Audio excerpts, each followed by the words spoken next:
Hi all, good evening, good afternoon, good morning, depending on which part of the world you're in. And welcome to Abby We, our conversation with Abby We, which is 73 crowdsourced questions. We're really excited to have Abby with us from Toronto. Thank you, Abby, for being here. Thank you, Akhila. It's a pleasure, and I'm happy to be here. Just give us a few minutes. We're also going to go live on Instagram. And we're also going to wait for a bunch of people to join. Yeah? Perfect. Sounds good.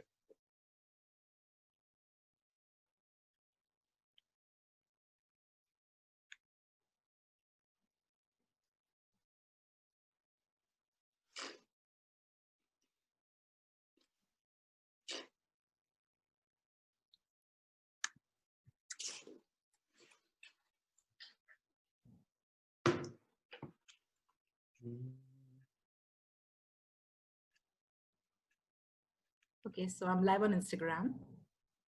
Okay, and I will join you there. Okay, so I'm live on Instagram. So I'm going to mute you here on the computer.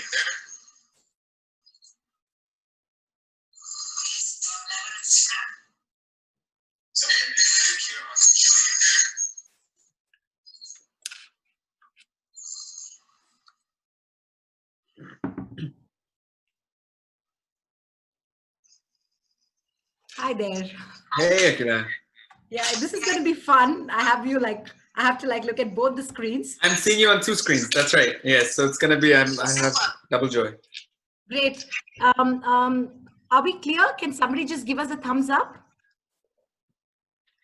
Malavika. Let us know if you can hear both of our voices properly. Yeah. Can you hear Abby clearly? Thank you, Suprita. So thank you all for joining this conversation with Abby V. We're super excited to have him on this session. Thank you, Abby, for making time to be with us tonight. My pleasure. I'm so happy. I've been following Aalaap concepts for a pretty long time now. You guys are doing phenomenal work, and I'm happy. I really appreciate that. Thank you. For those who don't know Abby, and I'm sure there aren't that many, I'm going to just quickly go over his bio that he shared with me a few hours ago. And we have like a whole bunch of questions, so you'll get to know him really well after that. But before that, Abby V is an award-winning singer, songwriter, music composer, and producer from Toronto. In addition to his extensive training in Indian and Western classical music, he has significant studio and performing experience in R&B, pop, Hindi, and Tamil. Showcasing his versatility as a musician, Abby has given various concerts across North America, Southeast Asia, and India. He's the winner of Astro International Superstar, a televised worldwide reality singing competition with contestants from all over the world. Having collaborated extensively on stage and in the studio with numerous world-renowned musicians, Abby has also composed, arranged, and produced numerous film scores, soundtracks, albums, and singles over his career.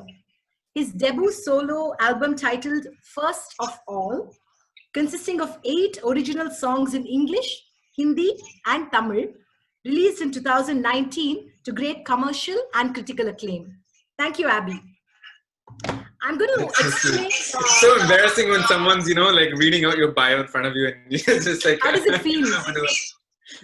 Nah, it feels great to to be amidst, and I'm seeing as I'm with you, I'm seeing the comments that are coming up, and so much love and so much support. I know, right? Yeah, I mean, it's amazing how music can really bring together so many people from across the world. Absolutely.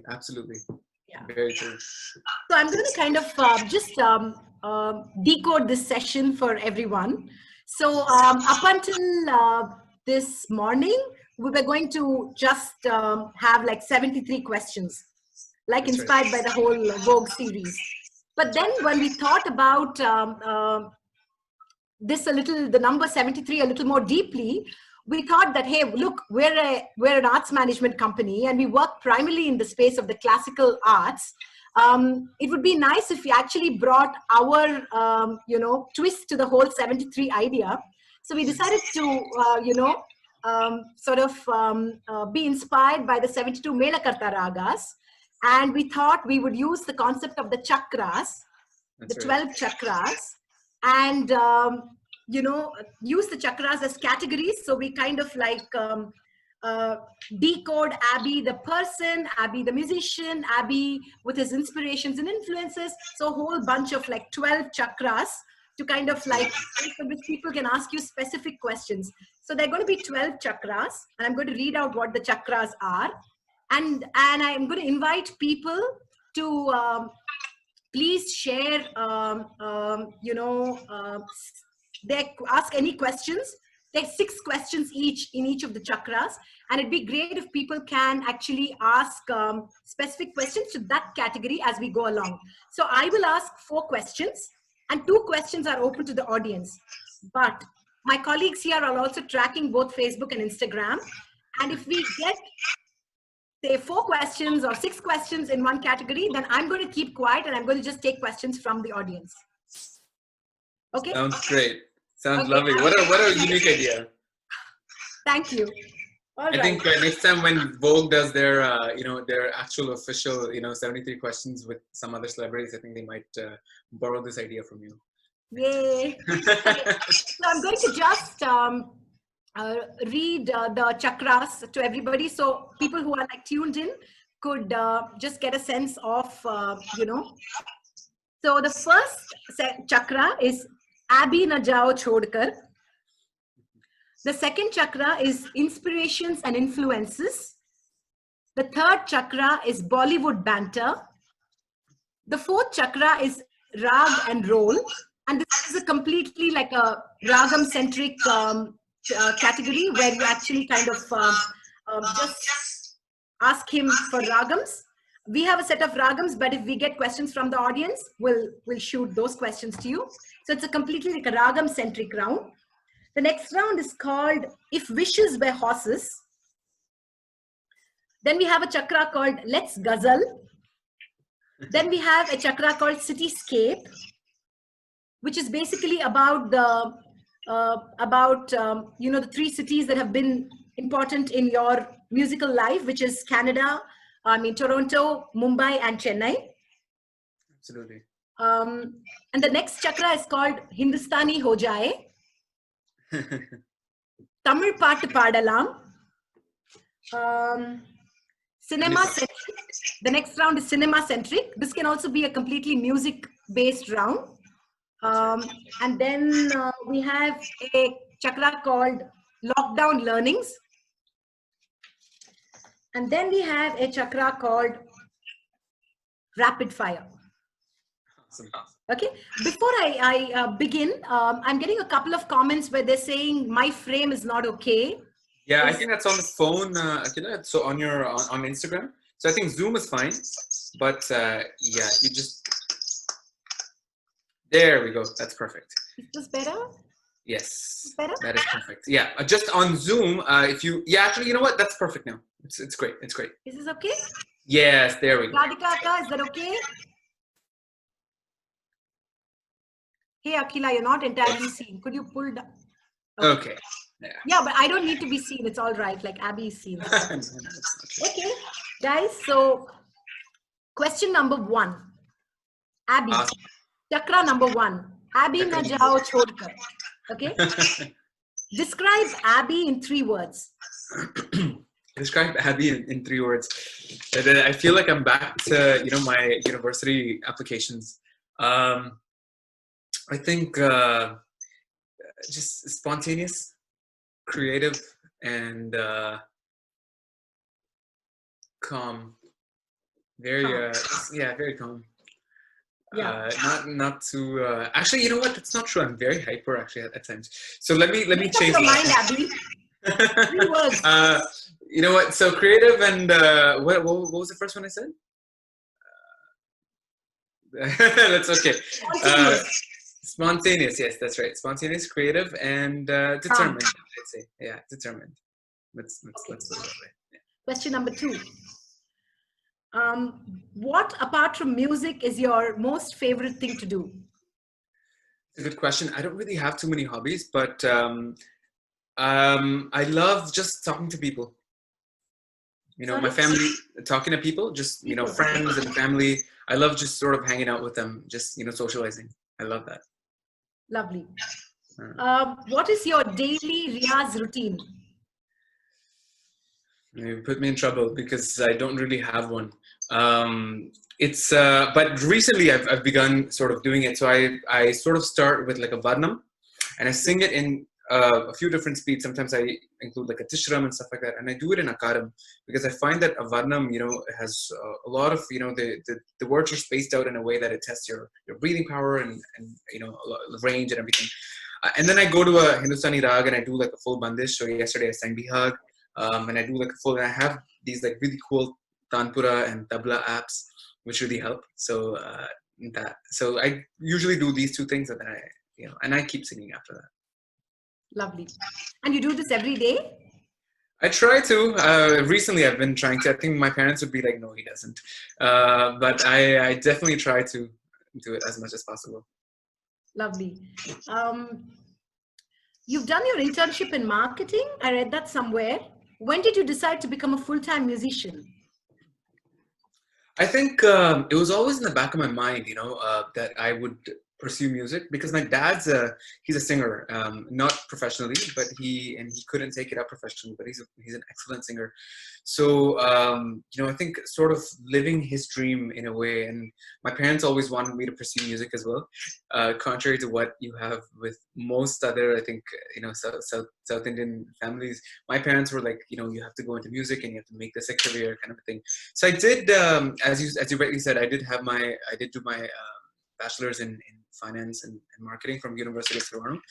But right after that, it's just one thing led to the other, and I had this reality show that I was a part of, and I ended up winning, and that got me into, you know, like playback singing and stuff like that. So I think ever since, for the last 2 years, it's been full-time music, and I love it. Lovely. You have learned from different gurus. Abby, you've learned, could you talk about Neraval singing under Srimati Raji Gopalakrishnan and then Graha Bhedam with Ranjini and Gayatri? Absolutely. What a lovely question. So I've been very fortunate to learn from such esteemed gurus. Ranjini, Gayatri were sort of so I used to hate classical music, you know, because growing up you're more exposed to sort of pop music, especially over here. But I remember listening to them and I was like, this is incredible music. So I called them up, and I was like a young kid, and I called them up, and so I got introduced to classical music because of, you know, their brilliance. And then I also got, you know, the fortune of training from Raji auntie when she used to come here. She used to take workshops in Toronto from Chennai. So coming back to your question about Neraval singing, I think from Raji auntie. Yeah, in fact, I started Neraval singing through her, and she has this beautiful way of in Neraval. So for those who are perhaps not aware, it's when you take a line. So for instance, you take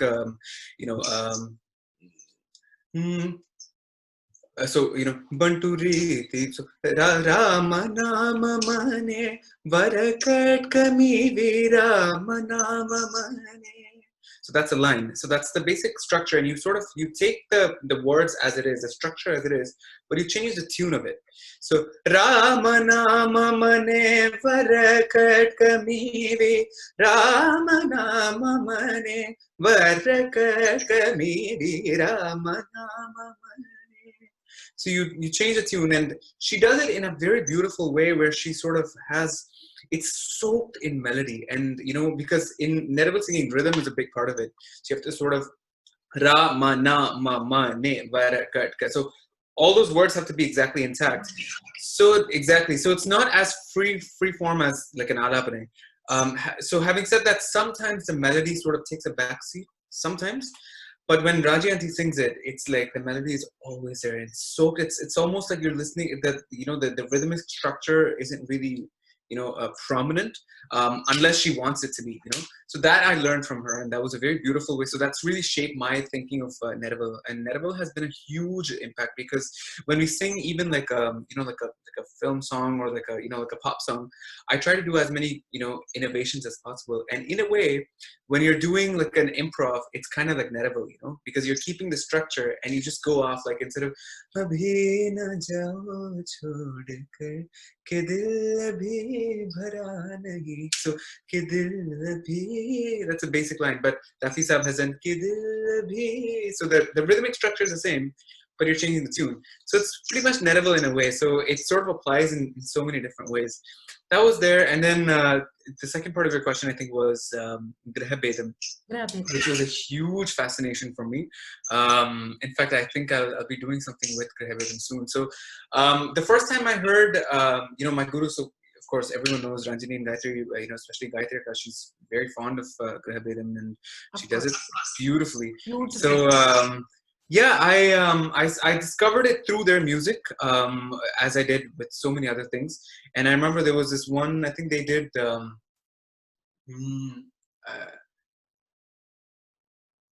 I'm not sure what, I think it was Sarasangi.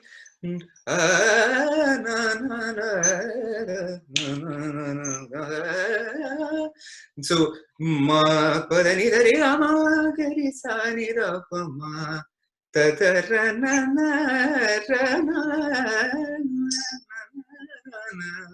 from Sarasangi, she went into Ranjini. San sani da maga sari ga sani da sari ga ma maga madari sa sa, and then back to Sarasangi, and it was like this poof moment. I remember I had gone to Chennai for the first time, and how old were you, Abby, at that time? How old were you at that time? I was probably in my late teens, probably around 16 or 17. And I remember she sang this at Krishna Sabha in Chennai. And it was like, oh my goodness, what just happened? So it was a very beautiful thing. And then I got introduced. And then, of course, fortunately for me, my sort of learning in classical music was also aided by the internet. So I had the fortune of so many resources on the internet. So I did a lot of research on Vedam. There's all these calculators, so I had a blast. And then I started doing that in my concerts and all of that, and it was a phenomenal thing. So I'd love to actually do something on that. So I think once this lockdown is lifted, definitely something related to Graha Vedam is coming up soon. Lovely. We're looking forward to that. So we have one question in this category, and that is, how do you practice Neraval? Is there a particular technique? Yeah, so in fact, I was just actually talking to someone about it. There's no technique. There's usually, so as I said, the structure is that you keep the words, exactly as they are. The placement of the words, I'm saying, in the talam, and you change the tune. Now, when you change the tune, I have devised, so my gurus have a format where they do, so it's, taking the same song. So if you look at the first round of that Neraval, so you picture it as like, different rounds, alternating between you and the violin. So the first round is usually with around the same framework as the existing composition. So Ramana pa sa sa sa sari sani ni sari ri sari sani ba ma ba sa sa sa. So it's that line, that original line is sort of based around the sa, the ni sa ri. Those are the three notes that it's sort of based around. So the first round in Neraval would be around that, that framework. Ramana mamane parakat kamive Ramana mamane. And then the second run, I'd go down so that I explore the lower, parts of the raga. So Ramana Mamane Barakat Kamivi Ramana Mamane. So Pamani Pama Pare Mani Pa. So Ma Pa Re Ma Pani. Those are the notes. And then the third one, the final one, I'd go high. Ramana Mamane Barakat Kamivi. and then I'd go all the way to the ni sa re ma pa ni sa ma re ma re sa, and then come back down. And then we do the fast ones. Rama nama mane vara katami de Rama nama. And then, and then the full sort of the third speed Neraval sessions. Wow. So I basically, to sum that up, the first round you sort of do it within the framework of the original line. Second line, I usually go down. Third one, I go up, and then I do the fast ones. So that's how I usually frame my Neraval, and I think that's also because of my lineage. A lot of people don't structure it this way, but Ranjini Gaite, they sort of structure it that way as well. So yeah, lovely. I'm big as you fan can tell, they're of huge. well, yeah, that's right. And in fact, I've seen your interviews with them. Interview with them, right? For the Of course, yeah, beautiful. Okay, so thank you for singing Na Jao Chodkar. Absolutely. Yeah, you brought it up. How could I not? It's one of my favorite songs. Yeah, we'll probably ask you to sing that at some point. So the next chakra is inspirations and influences. Okay. Question number 1. Who were amongst your earliest influences in music? What were amongst your earliest influences in music? I'm sorry. What were amongst your earliest influences? Awesome. Yeah, I think if you talk about earliest, I obviously can't include any of my classical, because that came in much later in my life. So Ranjini Gayatri and Raji Auntie and all of them came in my teens. So earliest influence, I think, was definitely my dad. As I said, he's been a huge influence, and his music, the way so he hasn't trained in music, but his exposure to music has been vast, and he sings Tamil and Hindi and Malayalam and a whole bunch of other styles of music, and the way he sort of the dynamics in his voice and the way he emotes, it's incredible. So he still continues to be one of my main gurus, so definitely him. And I think apart from him, a humongous influence who still continues to be, I think, one of the main driving forces is A.R. Rahman. And I think for any musician, I think that's there. I grew up to his music in a way that I didn't grow, because I didn't grow up in India, so it wasn't as if like I was bombarded with his music, but I fell in love with it. I remember listening to like Dil Se and Satya and stuff like that, and it was just phenomenal music. So that was a huge, and then obviously a lot of like pop musicians from here. At that time when I was growing up, rock music was sort of like pop. So rock wasn't like a big thing for me, so I was never into it. But I think more when it became electronic music, I loved it. So I love hip hop, and I love so Eminem was like was kind of an influence, and Usher and Chris Brown and all these people were just huge influences. Lovely. So Abhi, if I were to ask you to sing like one song from like a childhood memory, like instant childhood, top of mind recall childhood memory song, what would that be? That would probably be the one that I sang recently, the one Kuhu Kuhu Bole Koeria. That was like part of me growing up, because I remember I used to be part of a lot of competitions and stuff. So this was the one song that was always there. You want me to sing that song? Yes, or would you like to sing something else? I could sing something like Nila Kaigirade or something. That was also a big part of it. Sure. Nila Kaigirade, yeah?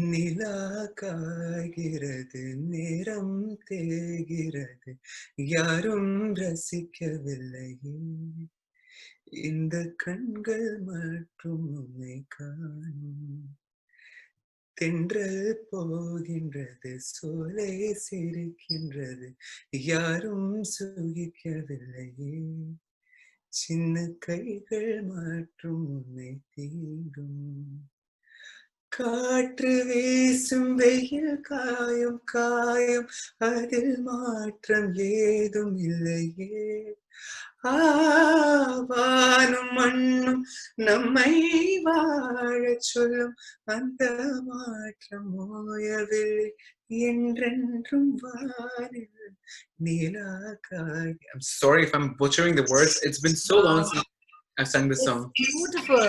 Yeah. Thank you. Fabulous. Thank you. Abby, so what influence has Western? You've also studied Western classical, and how has Yes. that shaped your, your Indian classical music? For sure. I think I've been very fortunate to have been, trained in that as well, because a lot of aspects that, so it sort of opened my eyes to a lot of things that we don't talk about in a Indian, classical music setting. Things like breathing, things like how to use different parts of your body to emulate sound. So, my teacher would constantly tell me, think of sound as if like it's the forward, so if you think of like your sound being produced as from the back of your head versus the forward, the frontal sort of part of your face, it's so much, if there's so much more clarity when you know exactly where your sound is coming from. So she'd say stuff like practice singing the same song with like a nasal twang, and then now practice it from like a completely like a chest, Wow. like a resonance, and then now like completely abdomen, stuff like that. So a lot of these things that I never thought of before were there, and also thinking about like your falsetto and stuff like that. So in Indian classical music, we don't use that register. We don't use that. So we don't use that part of our voice, but it's there and it's available. So if you can sort of, and if you notice in like pop, like English music, that's a very popular sound. That's a very sort of attractive, especially today. All like Justin Bieber and The Weeknd and all of them are using that headspace, that singing, that tone. So I try to incorporate that in. So a lot of my originals actually have that sound Could you in there. demonstrate that, Abby? Could you just give us a little example of that, like what you spoke Yeah, about? for sure. So I'll give you like so since you asked like the classical training, so one of the exercises that we used to do was go all the way from our low, chest voice all the way to the high. So we'd go, ooh, and that break is that ooh, is that midpoint where it goes from the chest voice to that falsetto. It is so difficult to get it smooth because we're just not used to it. I think South Asian music we're just not used to that tone at all. So it took me so much time, so many months to sort of just get that transition right. So if I had to sing a song, like there's one of my originals in Tamil which goes. So I can't really sing it now because it's been, but.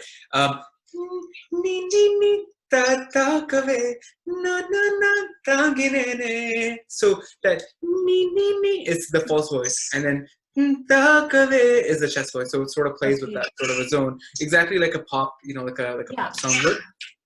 So I try to play with that a little bit, just so that it's a little bit different. So I'm trying to bring that into Indian music a little bit. Yeah. I mean, it's fun to have like formally learned all these different styles of music, right? And be able to like. Absolutely. I think it's a gift, and I'm so fortunate to be. A lot of people tell me, "Oh, aren't you, for someone who's pursuing Indian music, do you wish that you had grown up in India?" And I said, no, not at all. I think growing up here allowed me to, just juggle, sort of understand and love all these forms for what it is, and not be. If I had grown up in, for instance, if I had grown up in Mumbai, although Carnatic music is there, but, if I was trained in Hindustani music, it's predominantly Hindustani music. If I grew up in Chennai, it's predominantly Carnatic music. So, you get very little of the other, whereas over here, it's like, it's all equal. You don't get abundance of either. So it's you get it in that that limited sort of quantity, and when you do, you just absorb it so much. Yeah, absolutely. So the last question in this round, Abby, is I'm going to ask you to sing "Kuhu Kuhu Bole Koyaliya," please.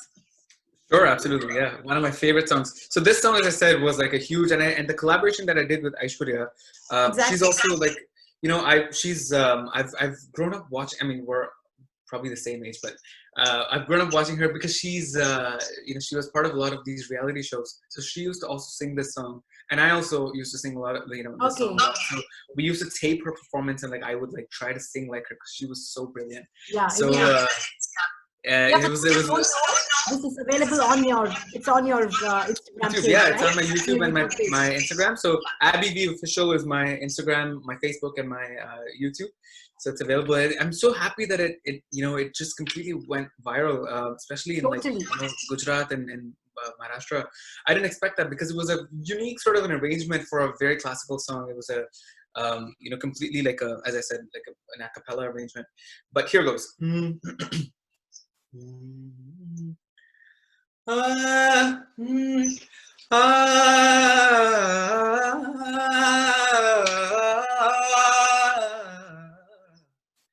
कुहू कुहू बोले कोयलिया कुहू कुहू बोले कोयलिया कुंज कुंज में भौरे धोले गुनगुन बोले आ कुहू कुहू बोले कोयलिया सज श्रृंगार ऋतु आई बसंती आ सज श्रृंगार ऋतु आई बसंती आ जैसे नार कोई हो रसवंती डाली डाली कलियों को तितलियां झूमे फूल फूल पंखड़ियां खोले अमृत घोले आते सुलाव देते मलराले. So at the end, the Tamil version is also there. Yeah, thank you. Thank you so much. Absolutely. So our next chakra is Bollywood Banter. But I have few questions. What a but great segue, huh? Yeah.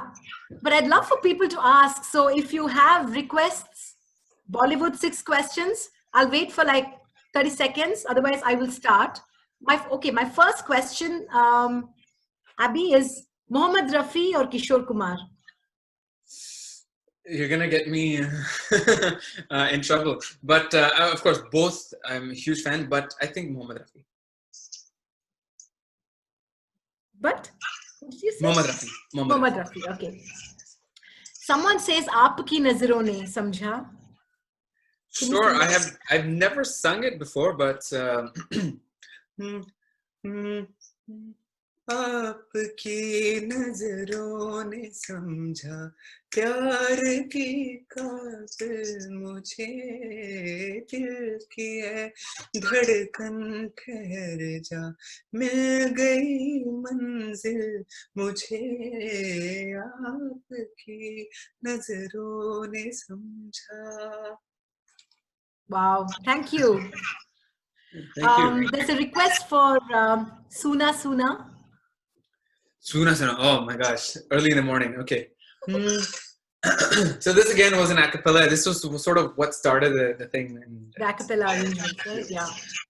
Suna Suna Des kahe aaja re aaja sajan ghar aaja re बैरागन हवाएं सजाए तेरी राहें व्याकुल सी दिशाएं बुलाए बन के बाहें ऋतुओं के सब मेले मुझे ढूंढे बेले देश राग छेड़ा है मिलके आओ निसारे सोना सोना देश कहे आजा रे.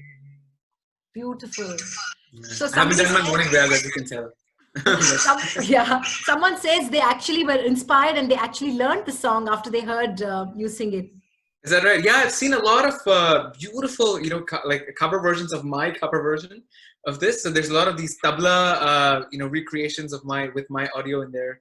So I love how classical music has had that kind of a response. Right. It's wonderful.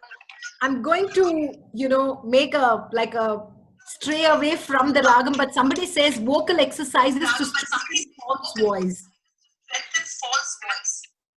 To strengthen false voice. So one of them was this one that I told you about. So you take a piano, and you just go.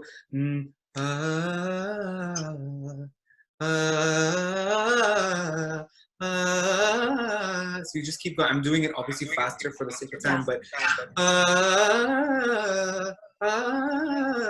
and then you keep going so that your falsetto also hits.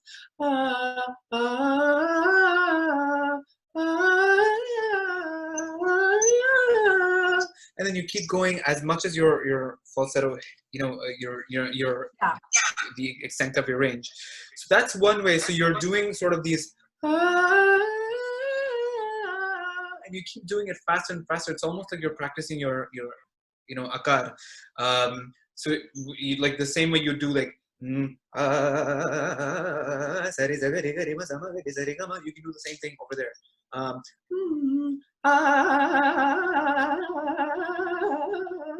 It sounds very weird when you sort of listen to it, but it's amazing for your vocal. It's good for your vocal cords because it also strengthens your chest voice all the more.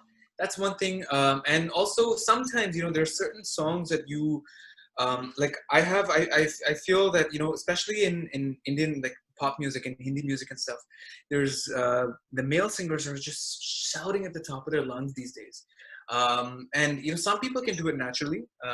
Some people like Shankar Mahadevan sir has a naturally very high voice, but some others, every singer is sort of born with their range, and that doesn't mean you push it just because it's like the standard. So if there's a song that you can't really reach in your chest voice high up there, just do it in falsetto, So and I think if you can sort of merge it beautifully, it sounds very nice, and it's a very unique sort of a tone. So if you practice all this, so like practice like the Zia exercise that I said, so like Zia, and it should be completely sort of there should be no break. So initially when I used to do it, it'd be like Zia like that. So there'd be like a very evident break in the middle. But then I learned to sort of, with my trainer, I learned to smoothen it out. Seamlessly. And now if I have to sing, sorry? I said seamlessly segue and like. Exactly. Yeah. And it's a great skill to have, I think, to be able to sing over there. Abhi Na Jao Chodkar, there is a request for you to sing that again. Absolutely. Do you want me to sing that at the end? That might be the last, a good one at the. That would be great. Yeah. The finale song. But okay, sorry, we'll go to that in the Tamil section. Sorry. Okay. My last question here is the Bollywood track that you are humming right now. Like, what have you been humming of late? That's a good question. I don't think I have. I don't really listen to a lot of Bollywood, like the new stuff these days. What have been? Okay. Don't worry. Nothing, I guess. The last Bollywood film you saw? The last Bollywood film I saw, again, drawing a blank. I'm not a big fan of the movies at all. That's fine. But I think it was Bala by Ayushmann Khurrana's Bala. Oh, okay. Yeah, I liked this. For your experience singing for Bollywood, Abhi, maybe you could talk about that. Yeah, for sure. So as I said, I love Bollywood music. And I think, although I'm not following it too actively these days, I have grown up with it a lot. So, and I love Hindi as a language.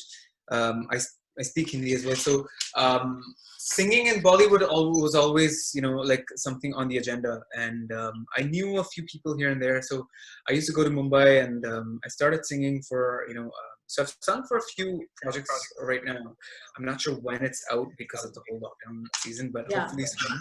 But it's been great because the culture in Bollywood and also in Tamil films, I guess, is a lot different from like the pop music scene here in North America, because it's all about, so the singer goes to the studio and they learn the song that day itself, and they learn the lyrics, and they just have to sort of sing it. So it's a very sort of spontaneous a cycle, and it's great because you don't tend to overanalyze, and you don't there's not like as much, there's a lot of pressure, but it's not like a delayed sort of a thing. Whereas if I'm doing an album here, it's like from the conception I am hands-on, and like it's like it might take like a month to finish a track.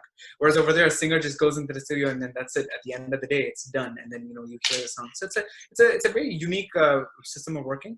And also, I'd like to say that here's where a lot of my classical training also came in very handy, because singing, I remember I was singing something at Shankar and Loy's studio in Bandra, and they gave me a song, and it was kind of their compositions are great. So sometimes there was some note, there was a line that just wasn't really sitting properly, and I remember I just notated it. I just did like the sargam for it. So for instance, if I had to give you like so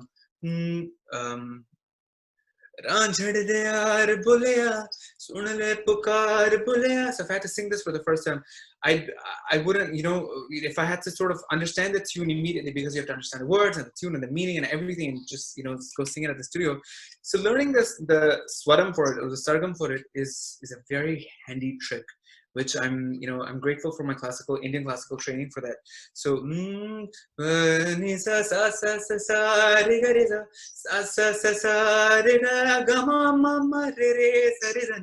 so I can just immediately notate whatever I can, So that way, when I'm at the studio, if there's a new song, I just write the notation right above the words. So that way I can just read off. It's almost like I'm sight singing, So a lot of these things, this is why, there's a lot of people who say classical music is a foundation, and in order to be a good singer, you have to be.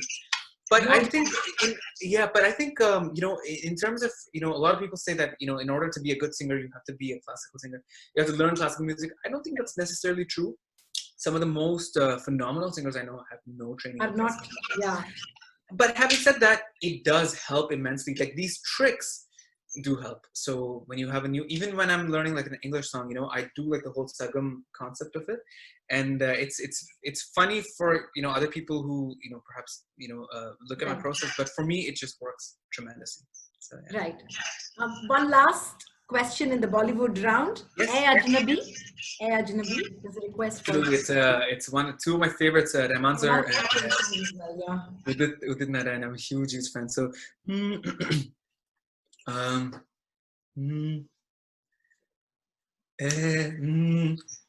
अजनबी तू भी कभी आवाज दे कहीं से अजनबी तू भी कभी आवाज दे कहीं से मैं यहाँ टुकड़ों में जी रहा हूँ मैं यहाँ टुकड़ों में जी रहा हूँ तू कहीं टुकड़ों में जी रही है.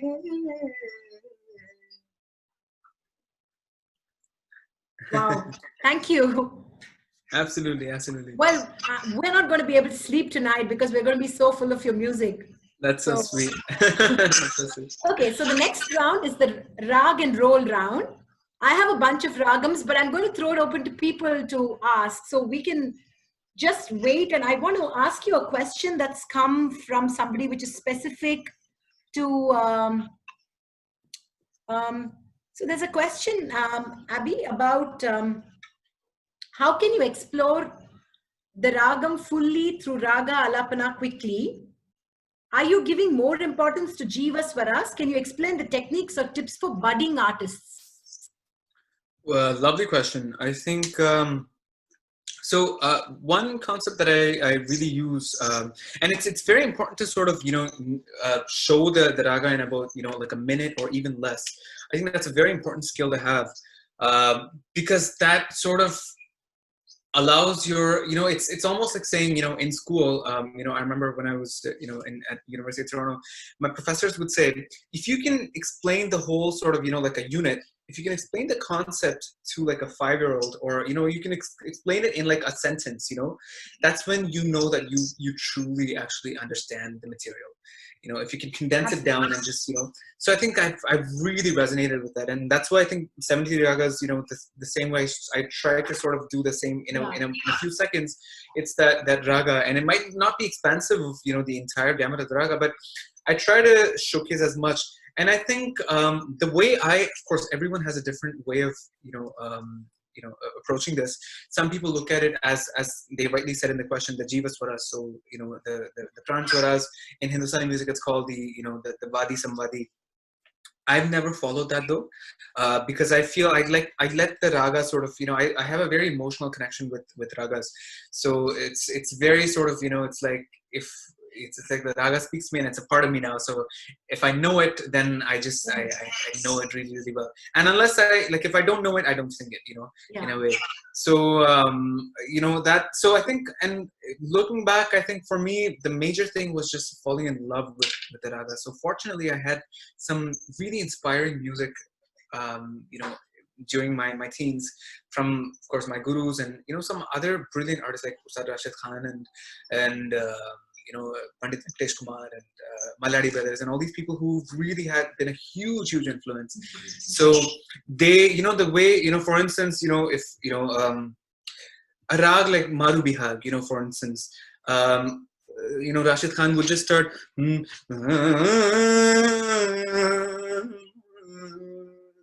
That's it. That's the raga right there. He didn't even go up to Gama Pani Sa Ni Da Pa. No, that's not even needed. But that's it. There's no ambiguity here.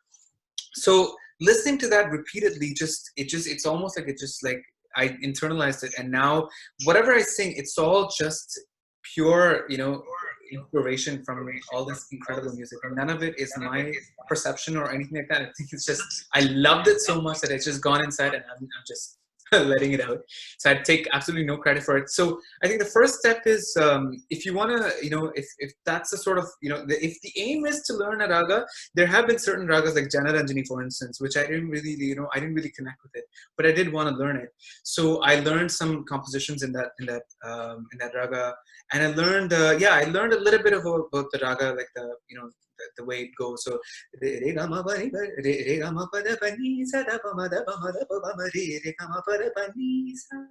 now I know it because I've sort of learned, like it has that zigzag pattern in it. So all those things so it depends on your relationship with the raga. I'm sure if you like Kalyani, I'm sure you'll be able to sing it even if I wake you up in the middle of your sleep. But if there's a raga that you don't connect with so much, perhaps, look at it from the aspect of Vadi, Samvadi, and Jivaswaram and all that stuff, and learn compositions. That's a big thing. Hindustani music, actually, I'd like to say, it's a little bit more helpful in a way to learn, learn compositions, because your compositions are much shorter. So, for instance, taking Maru Bihag, just like we did, there's a very popular composition in Marathi. Jagu mein sari re na balama, jagu mein sari re. You must have heard it, I'm sure. Sa pa ma ga ma pa ni sa da ma pa ga re sa pa ma ga ma. So that composition, that mukha itself, is just condensed with the raga information. It's like dictionary. Exactly. Sa pa ma ga ma pa ni sa da ma pa ga re sa.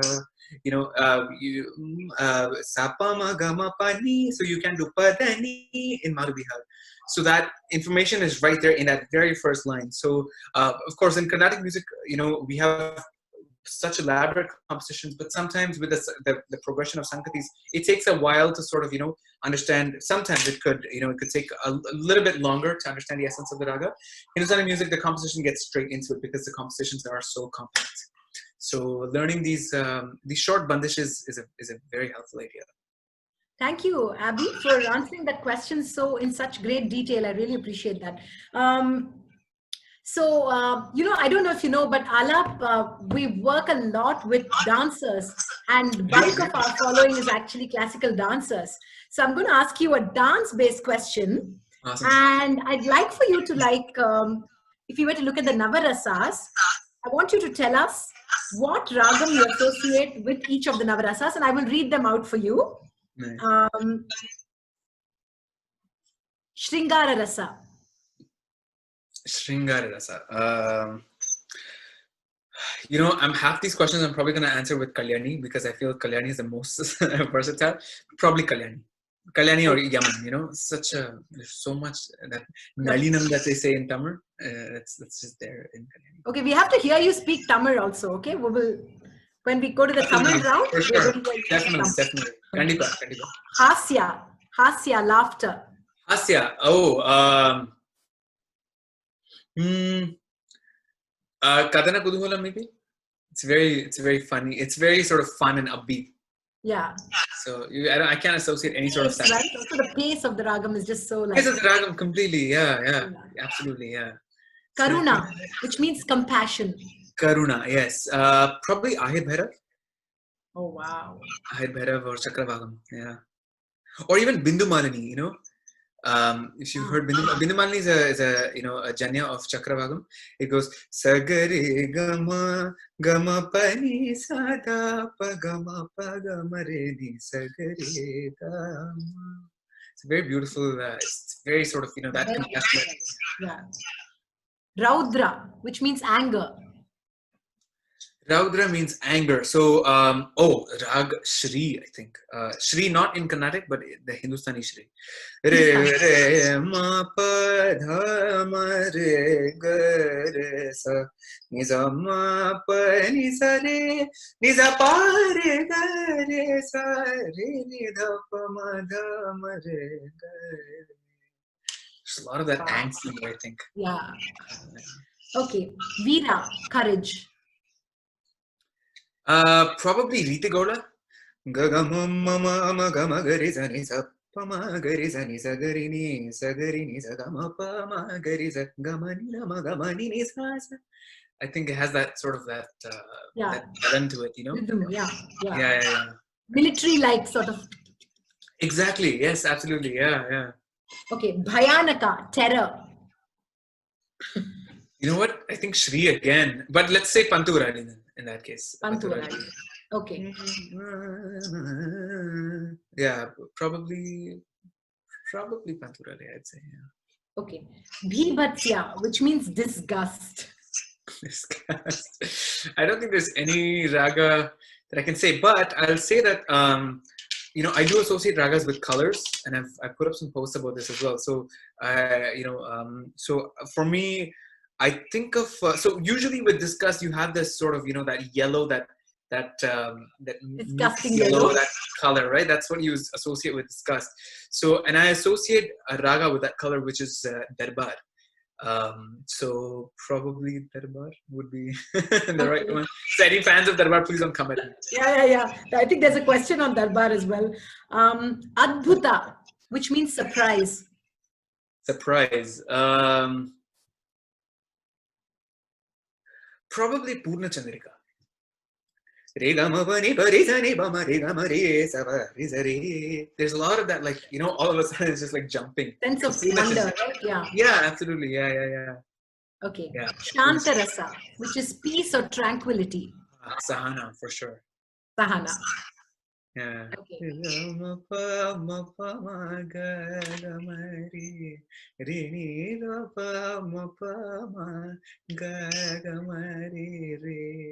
There's so much beauty, and I think of how did people come up with a raga like Sahana or Natak? Fantastic, right? Beautiful. Yeah. Well, so we are going to now have we're going to ask you to sing 6 ragams. Awesome. Just a little. So first I'm going to take Radhika Aka's request, which is Madhuvanti. Ga ga ma pa ni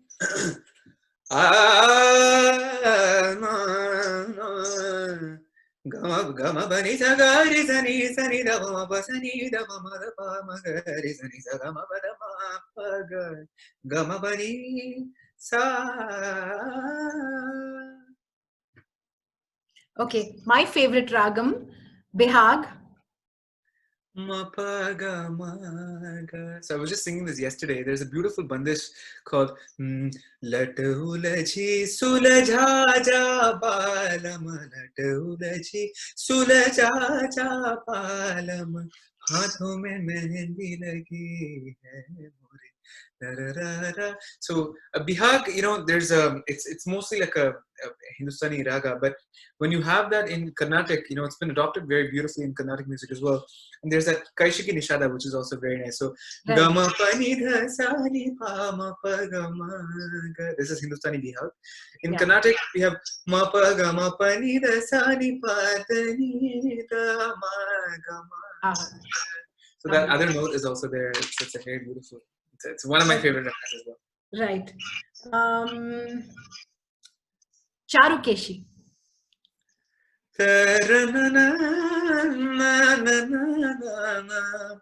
Gamani da ma pa ma gare gamani da pa padani sa sa re ga ma ga re sa ni da pa da ma ni da pa da ma da pa ma ga re gamani da pa. Arabi.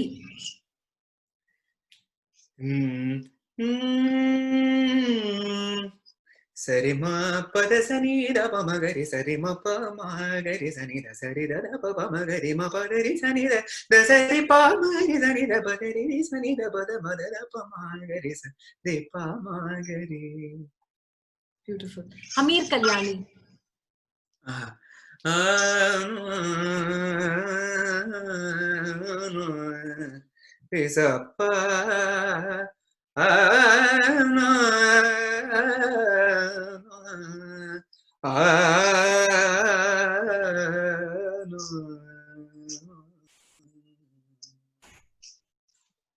Wow.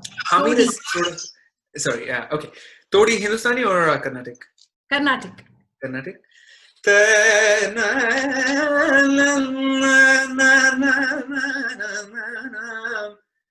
Damadani sari gari sani da pa ma gari sari ni sari ga ma da ma ka ma da ni sari gari ni sari ga ma da ma gari sani da pa ma gari sari ga ma da ni sari sari da pa ma gari sari ga ma da ni sari sari da pa ma gari sari ga ma pa da ni sa. Fabulous. Thank you so much. I mean, I'm feeling so bad to make you sing so much, but just treat this as your riyaz for the day. I know, right? No. I love it. Don't worry. I absolutely. In fact, I'm seeing all the comments as we're going, and I know I'm just not able to keep tab of the comments. I'm just like, okay. So our next chakra is if wishes were horses. Nice. Okay. A style of music that you really want to learn but haven't been able to. I think Latin music. Yeah. Latin, sort of like the Spanish, that sort of, because the way they, their chord progression and the way they sort of perceive their chords is very different. They have these arpeggiated chords. So chords are sort of like the, the backing for the, the main vocals. And the Western system has like there's a structure for it, but the Latin music just has a whole different approach to it. So I'd love to learn it. Right. Yeah. A new idea or a new venture that you want to work on, like a new idea that's. Oh, okay, don't get me started. So many, so many. But I'm, in fact, I have a whole list of ideas that I want to do. I'm just not able to do it because of the situation we're in. But I would love to. I'm not, I'd love to act. I love acting. So let's do something non-musical, I guess. I'd love to do in fact, I had some ideas to do like a short film. I had some ideas, but of course, yeah. Wow, so we're going to see on the big screen soon. Wow. I'm not sure about that, but I think I'd love to, just for the sake of it. And as a kid, I was always very hyper, as I said, at the, yeah. At home. Are you a dancer as well, Abby? Do you like dance? Do you like to dance as well? Not so much. As a kid, yeah, I used to be part of anything and everything. So dancing, singing, painting, all that stuff. But I love watching and I love understanding more about it. But I'm not a very good dancer. Okay. Yeah. Is there any one instrument that you'd like to learn? I do play the piano, but I would love to learn it a little bit more because I think it's such a versatile instrument. Sorry, which one? Piano? You play the piano, but what would you like? I'd love to learn it a lot more. A lot more. You know, like, yeah. So I'd love to learn like the, you know, like just doing like the two hands and just being able to play like, you know, like really, really well. Right. I'm very mediocre at the moment at the piano. Right. One music director that you'd really love to work with. I think, do I really need to answer that? No. Oh, no. It's of course it's the incredible A.R. Rahman sir. Of course, yeah. Humongous. If you were to invite 6 musicians for dinner, dead or alive, dead or alive. Oh, okay. Now you just made it so much more interesting. Musicians. I think Saint Tyagaraja. You know, to begin, probably Beethoven. You know, that'd be an interesting combination. I think Rahman sir. My gurus, you know, the 3 of them. I think that makes 6. But no, let's treat your gurus as like 1. As 1, okay, yeah, okay. I'm glad you said that. Okay. Then along with that, I think. Oh, of course. How could I forget Lataji, Ashaji, and Muhammad Rafi. Okay, that's there interesting. Yes, I'm. So it's my dream to. So if anyone watching this has any connection to the Mangeshkar sisters, please, I put this out everywhere that I can. Please introduce me to them. I am. It's a huge dream to meet them. In fact, I've spoken to Ashaji a few times on the phone, and I've been to her house. Yeah. Huge fan, right? I mean, it's incredible. Like I listened to their work, and I'm just like, how did they do this? So yeah, huge fan. But I've never had the opportunity to actually meet them. So yeah. So if anyone, if Akhila, you know anyone who knows the Mangeshkar sisters? Abby, this session is going to end.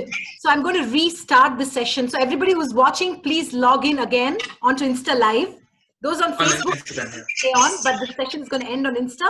Abby, will just please do log in again, yeah? We have yes, for sure, yeah. So everybody please join us back in just like less than a minute. Yeah. Yeah, thank you.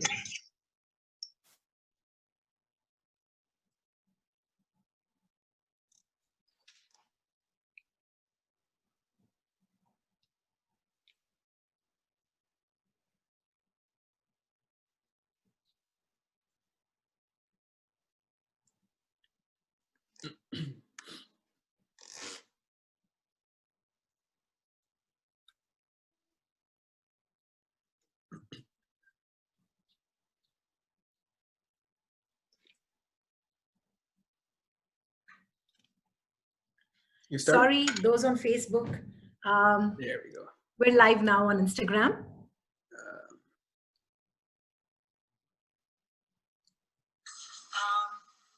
We're live now on Instagram.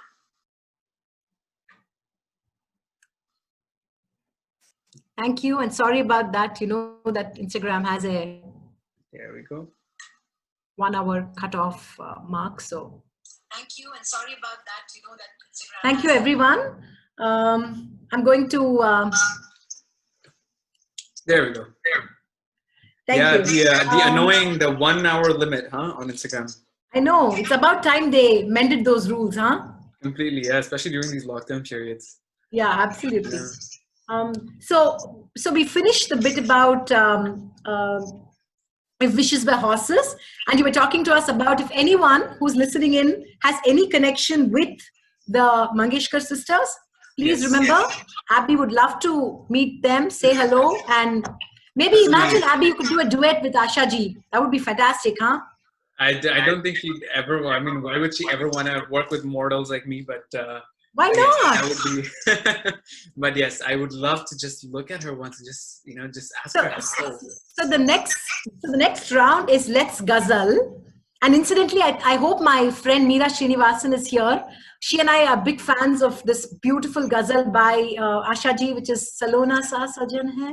Oh, yes, of course. So why don't we start? I hope Meera has joined. Meera, are you here? I'd love for you to be here. So before that, Abby, the first question in the Let's Ghazal Chakra is,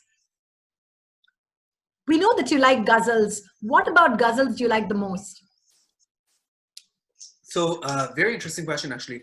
Ghazals are actually, I think, very, very unique in, like the South Asian music concept, because just like how in, in English, like in sort of Western music, you can say, there was classical music, which sort of, it thrived on rules. So within these boundaries, how many different ways can you innovate? That was the whole concept. And the same thing with Indian classical music. You have a raga, and within that boundary, it's like it's you. How much can you innovate, and you can show your creativity. It's beautiful. Now, in in Western music, I guess there was a whole system of I want to break these rules, and I want to form a new form of music. So I want to understand these rules really well in order for me to break them. I want to break them and just, have a whole new dimension to music. And that was jazz music. Right. The same way, I think, South Asian music has the Ghazals.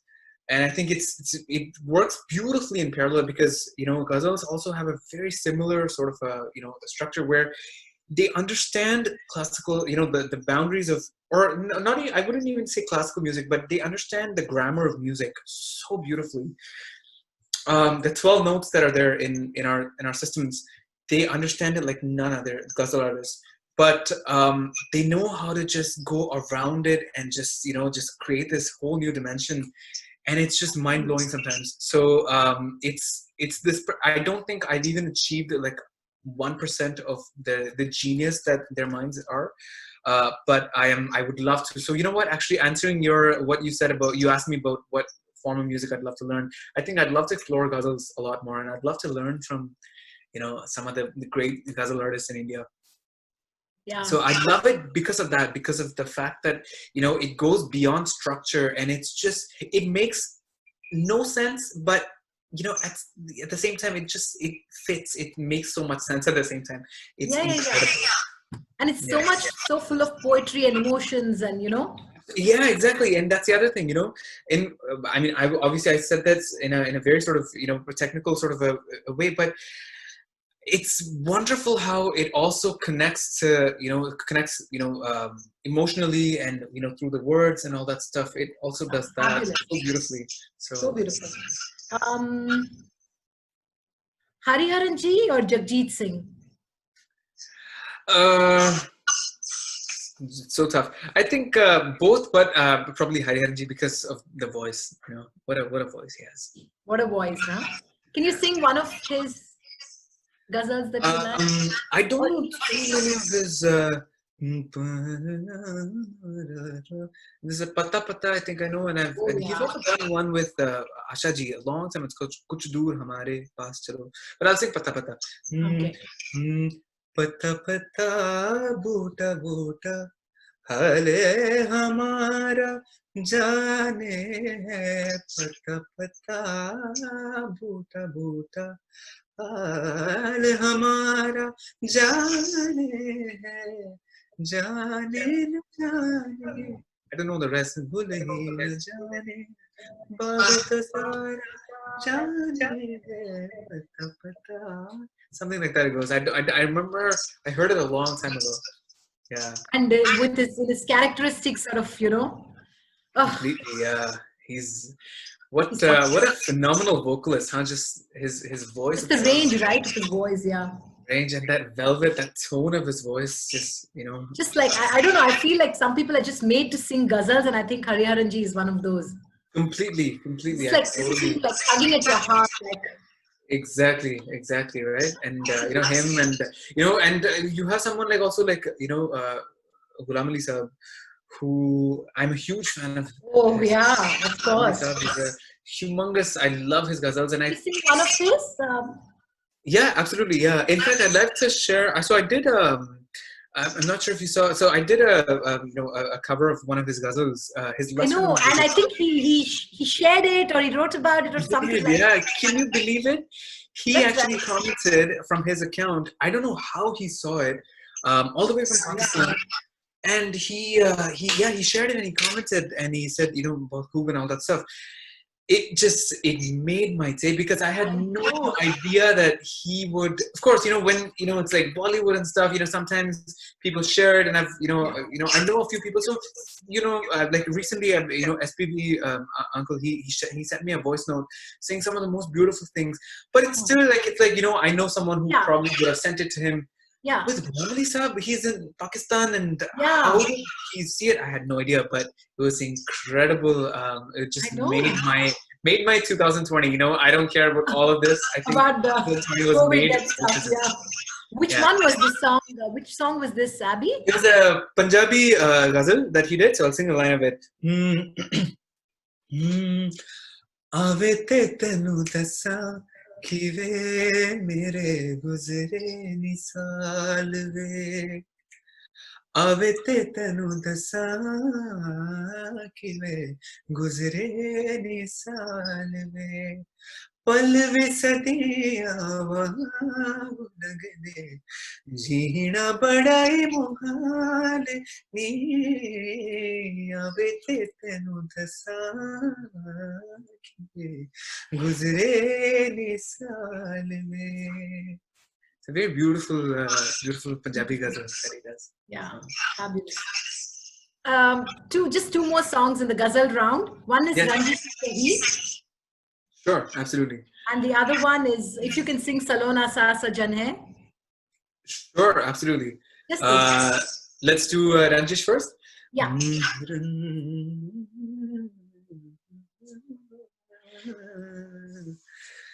रंजिश ही सही दिल ही दुखाने के लिए रंजिश ही सही आप फिर से मुझे छोड़ के जाने के लिए आप फिर से मुझे छोड़ के जाने के लिए रंजिशी सही.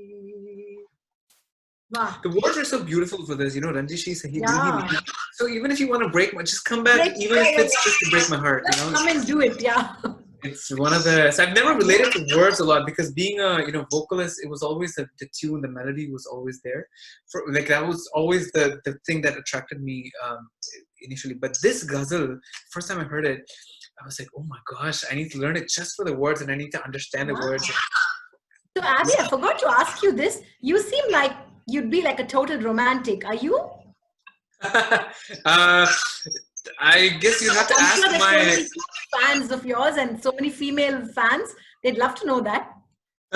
I'd like to think that I am. I'd like to think that I'm pretty, especially with my gestures, and as I said, I'm very sort of, larger than life. I like to be. I like to express as I love to, in fact, this COVID situation is really scary me, because I love hugging people. I love just kissing them, and I'm very expressive that way. So I think in that sense, I guess I can be quite romantic. Super. But I'm not sure how I'm going to continue based on these Salona Sa Sajan Hai, please. Yeah.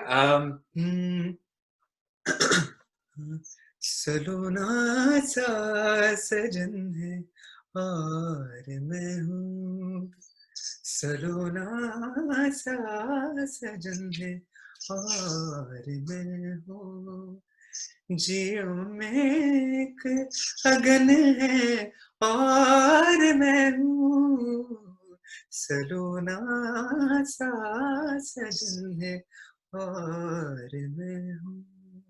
Fabulous. That album has some of the most beautiful, there's Yu Saja Chand Ke Chalka Andaz Karan La La La La La La La La Hey Hum Naz Karan Yu Saja Chand. And the beauty of Ghulam Ali Ghazal, so these are all Ghulam Ali compositions. Yeah. There's an end which has that climax, So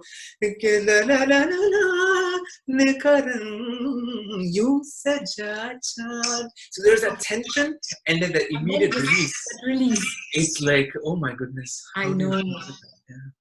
So the next time you're in India, we need to have like a ghazal session with you. Aalaap would present a Ghazal session with Abby. Yeah. I would love that. Absolutely. Where in Chennai did you say you live? You live in Tinagar. Right? Yeah, I'm in Tinagar, Abby. Okay, So we're moving to that round. We're moving to Cityscape, and I'll make it fast. Awesome. What is life like in Canada for an Indian musician? I think it's great when you're learning music. Contrary to popular belief, I think it's because you get if you're into the music, I think it's great because in today's age you have resources available. You have artists coming all the time, and usually when artists come here for concerts, they usually stay back for about 2 or 3 days. In the major cities at least. So you get some time to sort of interact with them and all that stuff. And of course, social media is there. So you get sort of, you get to explore the kind of music that you want to.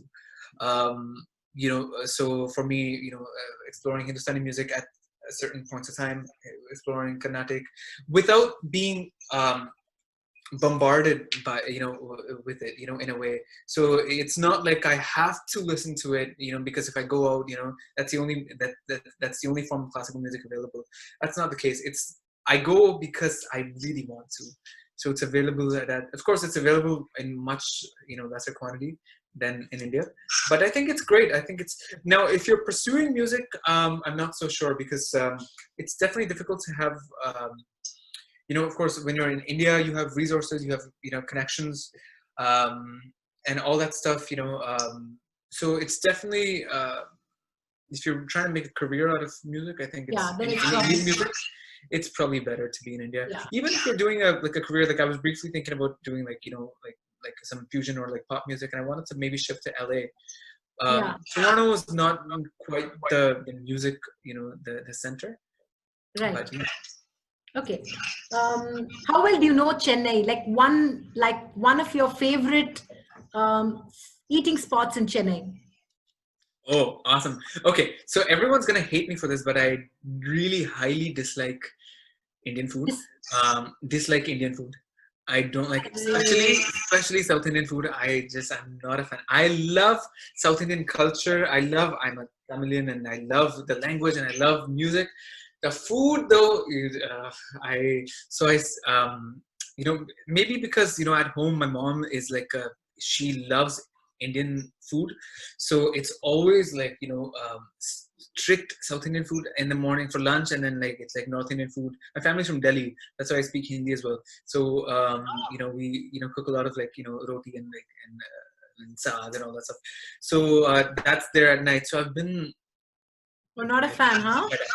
Yeah, but having said that though, I do like there's an Italian restaurant in Nungambakkam called Little Italy. The Little Italy. Yeah, it's lovely. I love it because it's vegetarian. I'm vegetarian, so vegetarian Italian food. So if you're in Chennai, please do check it out because it's great. I love that place, and yeah, I know Chennai pretty well. I haven't lived there for long periods of time, but every time I visit, I've lived in different places. So I've stayed at Nungambakkam, I've stayed at Mylapore, okay, and Valasaravakam, Vadaparani, all those. So I've explored different parts of Chennai. Yeah. Okay. Have you ever considered moving to Chennai, considering your passion for classical music and the fact that you're also into like playback and stuff? Have you ever thought about like making this move? Yeah, Chennai very briefly. I think when I was really into Carnatic. So when I used to learn, go in the summers to learn from Ranjani and Gayatri. At that time, I think I briefly thought about maybe making a switch to live in Chennai, but I realized that and of course a lot of things ended up happening where I got introduced to as you said the world of playback and other forms like pop music and all that stuff.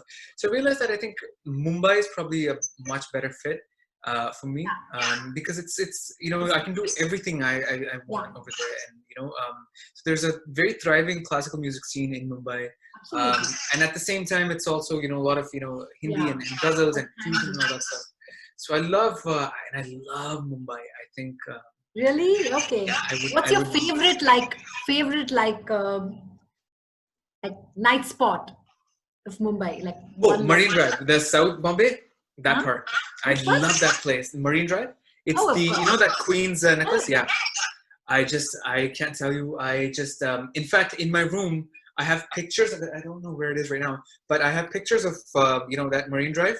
So that every time I feel like, I'm not feeling it today and I don't want to work, I look at it and I'm like, that's I want to buy a house right there. That what they say in Bombay. So so that's my inspiration. So yeah, I am a huge sucker for Mumbai culture. I love South Bombay. I'm sure there are a bunch of people from Bombay watching. So the next round is the Hindustani Ho Jaaye round, and I'm going to ask people to quickly give me 6 rags that I can ask you to sing.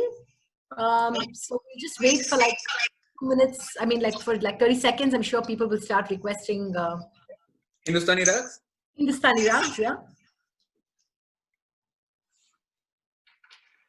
Rageshri, I'm seeing. So I'll start with that. Amir? Okay. Sure. Yeah, go ahead. Sure.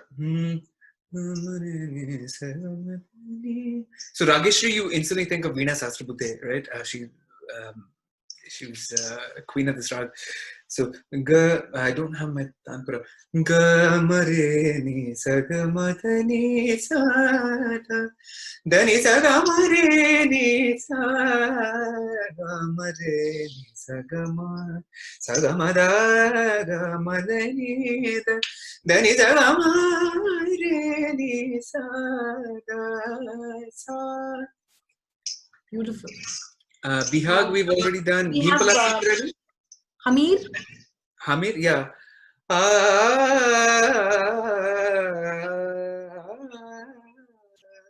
Surajana sumilai meko surajana sumila.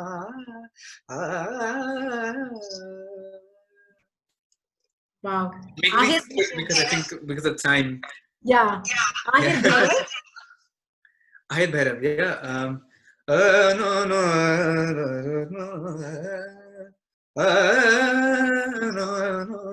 You've probably all heard. Alebela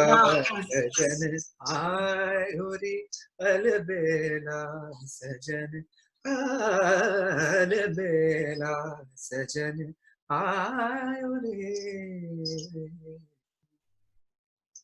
wow, beautiful. Durga.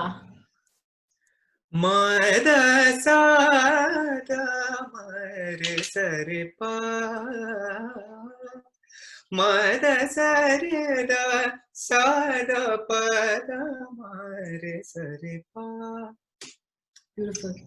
Last, Malcons. Malcons, sure.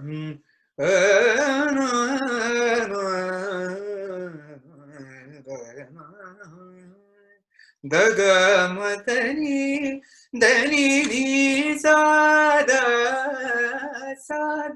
gamasa. Gosh, Abhi, how do you do this? Yeah, how do you just so sweet. Easily I think you just. I would give all the credit to the beauty of the ragas itself. I think it's just It's almost like saying. If you love a song so much, wouldn't I name a song, that you love, and I name it to you, wouldn't you be able to just sing it like that? Because you've heard it so many times and you fall in love with it. The same way. Internalize it, right? Yeah, and I think it's the brilliance of the rags that has made me just completely there's talking about Bollywood. I usually say this quote. So in Devdas, there's a quote where Devdas says, Aishwarya comes to him and she says, "Why didn't you write to me at all? And didn't you ever think of me?" And he says, "You only think of someone if you've forgotten them. So if you haven't forgotten them, you're definitely good." So I now that I am a that Bollywood romantic. Whatever, to answer your previous question. That's the same way. I never forget these ragas. They're always part of me. Yeah. On an aside, I want to tell you, Abby, that Ram Sundaram wants you to come to Vancouver. He'd really like to meet you, he says. Absolutely, yes. Ram, I think, he's been so supportive. I think he's from Vancouver, I think. Yeah, he says he'd love to meet you. And he must be here. So, okay, next Chennai, my dear Chennai friends and all my Tamilian friends, Tamil Paatu Paadalaam. Let's have a request let's start requesting Sharanya, Gayatri, all my friends, Suprita, Subiksha, shoot. Let's do it. I think you wanted Uirum Niye. Someone wanted Uirum Niye. Niye. Let's start this.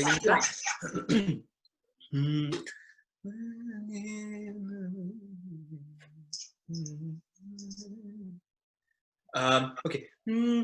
Uirum Niye, Uravum Niye, Niye, Taye, Uirum Niye, Uravum Niye, Uravum Niye, Taye, na na na. I'm so sorry. I don't know. I don't remember the lyrics for this. I'm probably butchering the song. It's such a beautiful song in Ragam. It's in Kamas. Yeah, absolutely. Yennavalle. You know Yennavalle? Yennavalle, yeah. My dad sings. It's my dad's favorite song, so I've heard it through him mostly.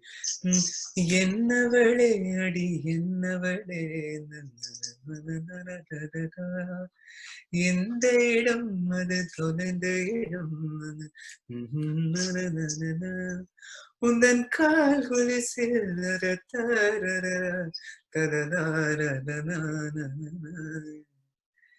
I won't butcher the rest of the song. Fine. Kanne Kalemani. Let's do another one. I don't want to. Malargale. I think I know that one. I saw that one. Malargale. Requested that one. Yeah. Malargale. இது என கனவா மலைகளே இது என நினைவா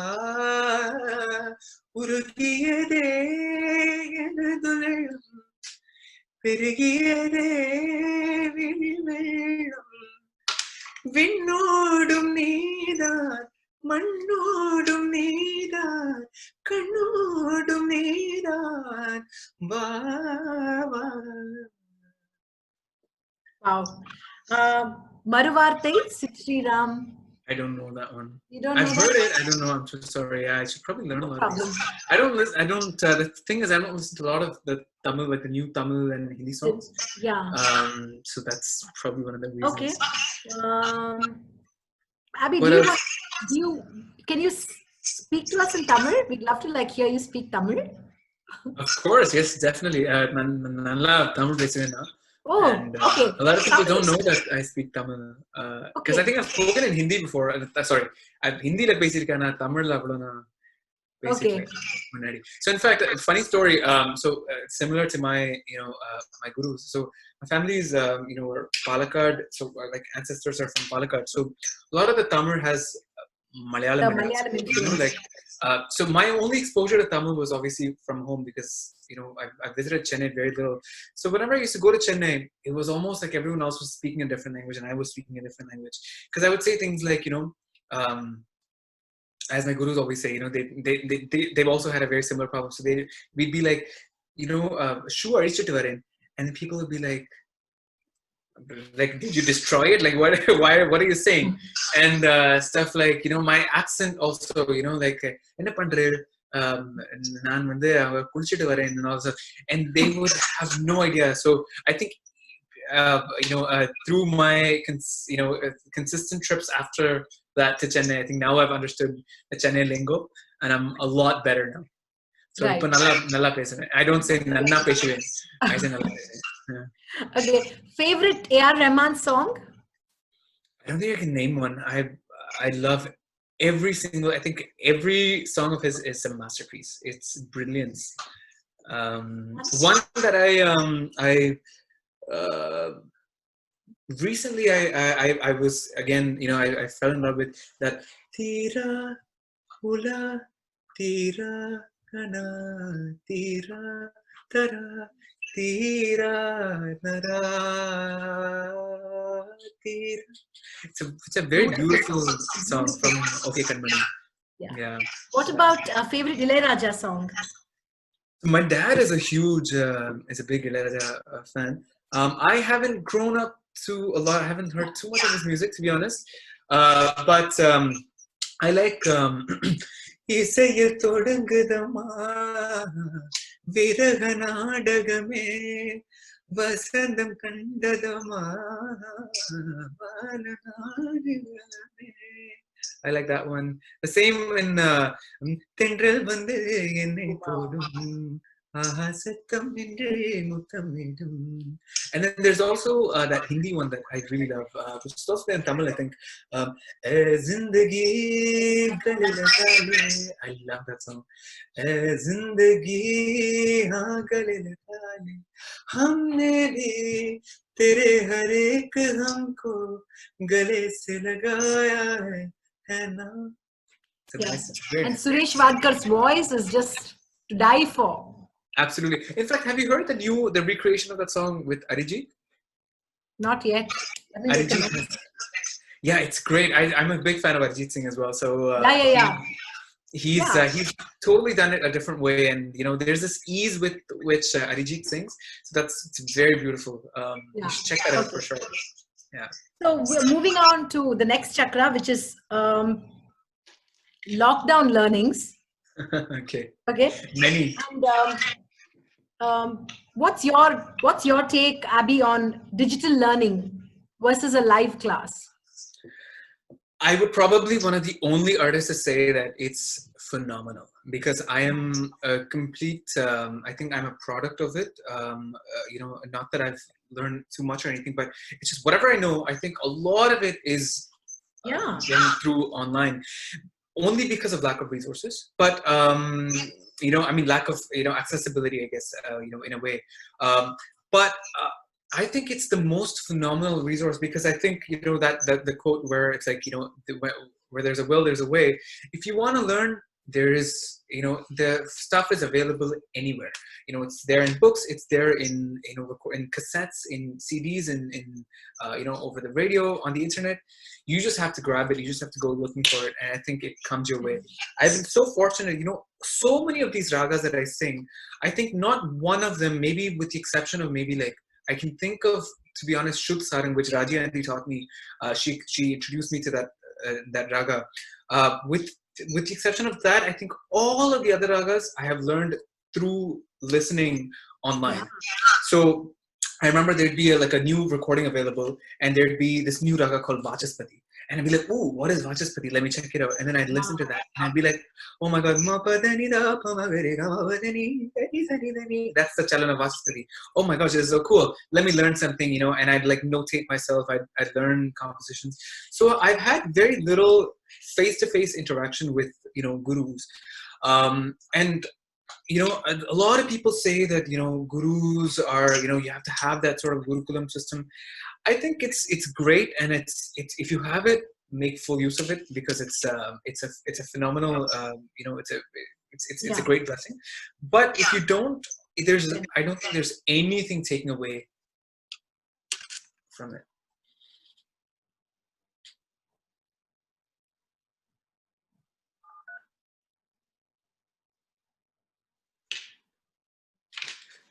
Hi, Akhila.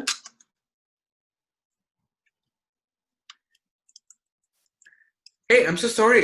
My phone is saying that the temperature is. Yeah. So sorry about that. No problem. But we can keep going. It's here. But my phone temperature is apparently it's off for some reason. Phone needs to cool down before you can use it. It's never happened before. So my apologies. No problem. Okay. Those who are on Instagram, we're also live on Facebook at the Aalaap. I'd love for you guys to join, because we have like one more rapid fire round with Abby. It'd be great for you guys to join there as well. But you can also stay here, because Abby's phone, once it's back, he's going to be joining in like maybe 5 to 6 minutes.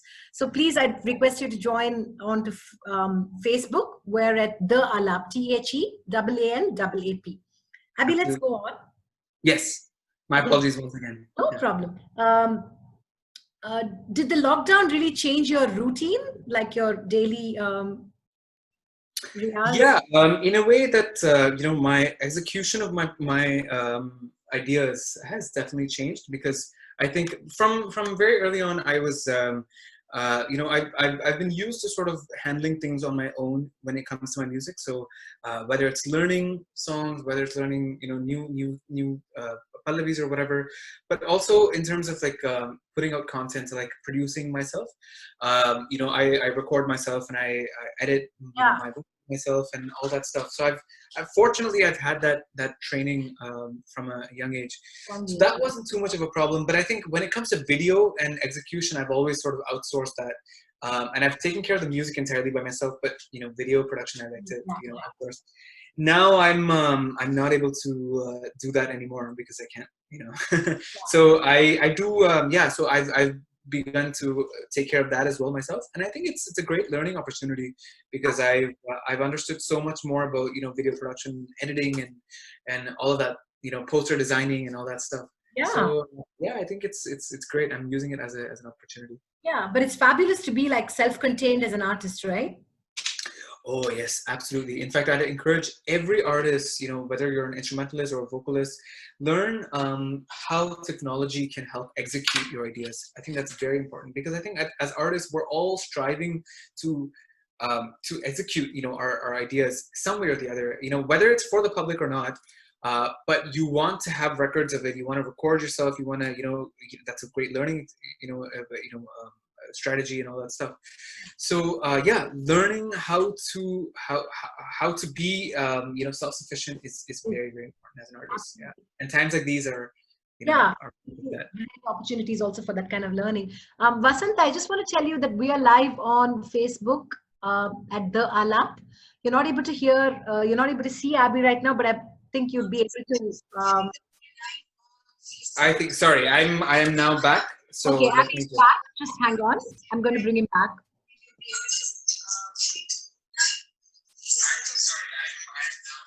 Okay, Abby's back. Just hang on. I'm going to bring him back.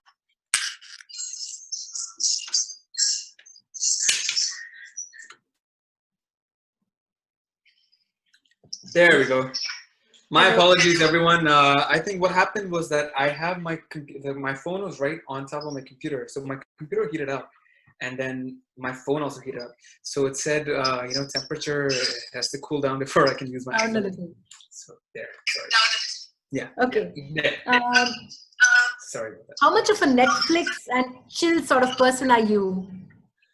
Not at all. In fact, I think I should be a lot more. I know it comes as a surprise. Don't get me wrong. I do waste time a lot. Like it's insane the kind of you know, the amount of time I waste. But yeah, not through Netflix because I feel like it's too much of a. I feel very guilty anytime I have to watch a movie or a series because I feel like, you know, oh, you know, rather be. Huh? I'd rather do something else. But in that process, what I do is I just go on YouTube or something and I watch some random, you know, some random tutorial, random drama videos or whatever, and that ends up taking even more time than it would have if I had watched a, you know, like a Netflix movie. Yeah. So that, yeah, it's a very bad habit. But yeah, I think I should, you know, I was just talking to someone and I think I should probably be watching a lot more of Prime. I did watch a few recently. I watched Pushpavali, which I really liked, on Amazon Prime, and I watched Better Life Foundation on YouTube. Yeah. I loved that show. I think it was great. And yeah, and I used to watch a lot of like Veep and Modern Family, and I'm a huge fan of like sitcoms without the laugh track. Yeah. So, lovely. Cooking adventures, Abby, that you've embarked on? I just posted something yesterday, and let me tell you, I posted and I got so much flack for it. I decided to make coffee mixed with lemonade. This is. Did you see that? Yeah, and people were like, "What is wrong with you? Why would you ever mix the two?" And I was like, "Guys, I saw this on the Starbucks website." So is that the like most trending lockdown drink now? No, I don't think so. You know, I mean, I would have justified if it was. It definitely isn't. I think I was just stupid enough to think that would probably be a good drink. It definitely wasn't. So yeah, I think I do think that I am a slightly, you know, I would if I did dabble in cooking, I would probably not be too bad at it because I've the very minimal stuff that I've made. I thought it was pretty okay. But of course, I think every chef thinks their food is, you know, phenomenal. Yeah. But Not so much. Not too keen. Not so interested at the Right. moment. Abhi, do you like visual art? Do you like painting? I used to as a kid. I used to love it. I was very keen on like sketching, and I used to love doing it. I don't get time to do that so much anymore, and I think uh, I think ever since music came in, it's all of these other art forms just sort of I think I should definitely go back to it. Yeah, but I find it so like it's therapeutic to. I was just I saw some video of someone just doing watercolors again, and it seemed like so it seemed so therapeutic. Calming, right? Coming, yeah. So I think I'll definitely do it one of these days. Yeah. For sure. Abhi, someone wants to know, how did your name Abhi V come about? A lot of people ask me that. They for some reason everyone knows that my name cannot be Abby. They've just made that decision, and I say, well, why can't my parents gonna name me Abby? But no, my name is actually Abhishek. For those of who but there are so many Abhisheks in India. It's a big problem. The most common name, yeah. Aditya and Abhishek are like so. Like Rahul and Rohan. Exactly, right? Rahul and Rohan. Yeah, it's a new Rahul, I think. Absolutely. So, so I had to change my, even within music and even within the arts, there's so many Abhisheks. I have Abhishek Raghuram, who's great and all that stuff. And so my dad's name is Venkat. So I wanted to go with maybe Abhishek Venkat, but I thought, what, let's do something cooler. And I thought, let's go with Abhi, because a lot of my school friends, they call me Abhi here. Okay. They can't pronounce Abhishek. So I was, growing up, I was always known as Abby. So I thought, okay, Abby. Super. There's one question. What's on your plate now? Like, what's for lunch today? Do you have any idea? I have to ask my mom because she's making. I'm staying with my parents at the moment for lockdown.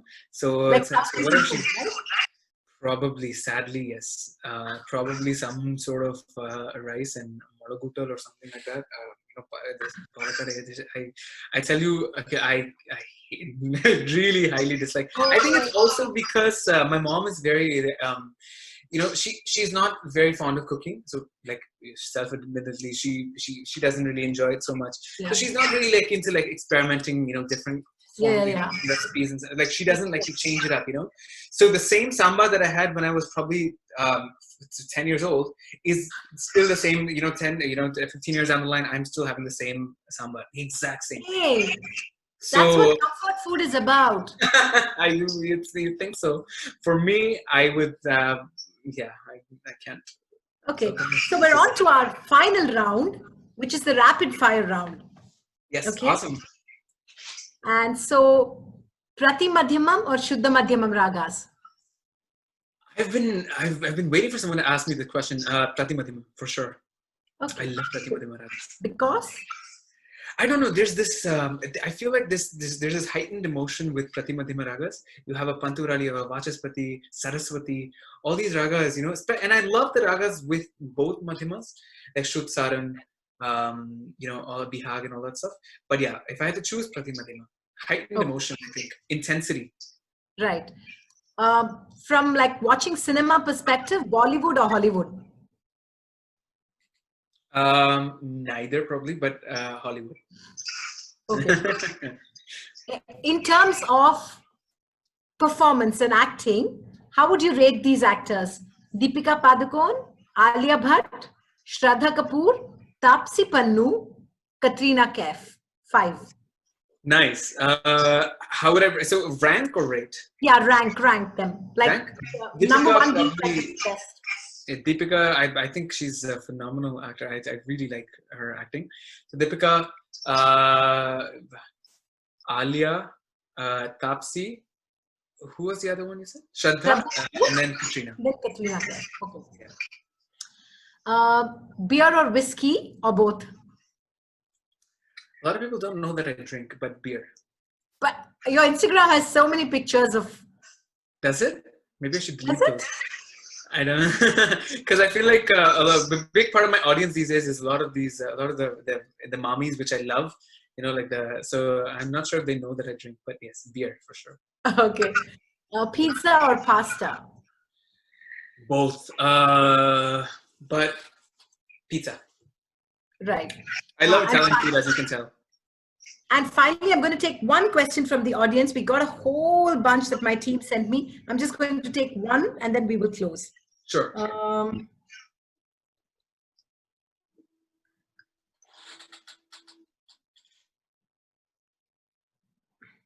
So I'm going to take this from my cousin Sharanya, who says, how easy or difficult is it for you to switch from Carnatic to Hindustani? Great question. I think it's for me, it's been pretty easy, only because I think music is also very closely related to language. So I've grown up with Hindi and Tamil, at the same time. So, I feel like the linguistic difference also runs in parallel with the musical, like the stylistic difference in Carnatic and Hindustani.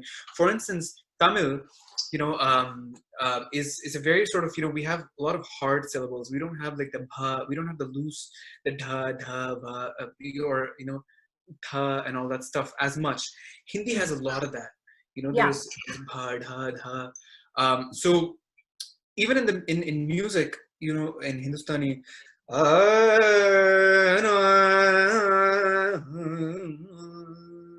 a lot of that, that ease and that, that looseness is very intact, just like the language, I think.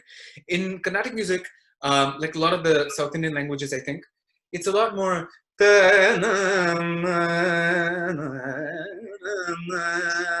I'm very aware of every single note that's happening.